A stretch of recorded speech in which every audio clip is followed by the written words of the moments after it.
অনুরূপভাবে চিররোগী যারা আছে, এই চিররোগী মানে রোগ ভালো হওয়ার কোনো আশা নাই, রোগ ভালো হওয়ার কোনো আশা নাই, এই ধরনের চিররোগী।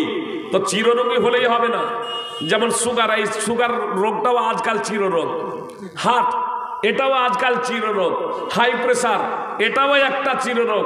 তো কারো হাই প্রেসার হয়েছে, কারো সুগার হয়েছে, আর কারো হার্টের অসুখ আছে, আর তার জন্য বলবেন তো আমরা চিররোগী, তাহলে আমরা এরকম ফি দিয়ে দেবো, যথেষ্ট? জি না।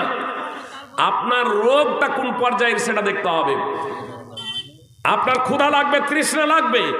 আপনার এই রোজা পালন করতে গিয়ে যদি জীবন যাবার ঝুঁকি না থাকে সুপ্রিয় ভাই এবং বোন, তাহলে আপনার জন্য রোজা রাখা অপরিহার্য।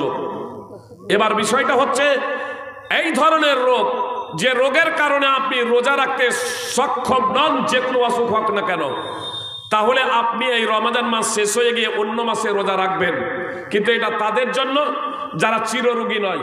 কিন্তু কেউ যদি চিররোগী হন আর রোগটা অত্যন্ত জটিল হয়, মারাত্মক হয়, রোজা রাখা তার পক্ষে কোনোভাবেই সম্ভব না, এই ধরনের পরিস্থিতি যদি হয়, ইসলাম খুব সহজ সুপ্রিয় ভাই এবং বোন, তাহলে আপনি ফিদিয়া প্রদান করবেন।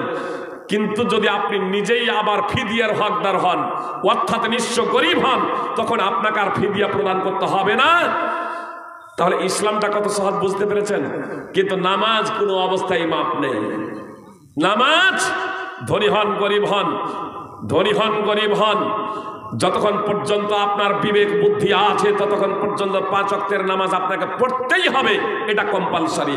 এই নামাজের বিষয়ে কোনো প্রকারের ছাড় নেই। এজন্য সুপ্রিয় ভাই এবং বোনদেরকে বলবো যে আপনারা আজ থেকেই নামাজি হয়ে যান, অন্যথায় জাহান্নামে যেতে হবে, কঠিন শাস্তি ভোগ করতে হবে সুপ্রিয় ভাই এবং বোন।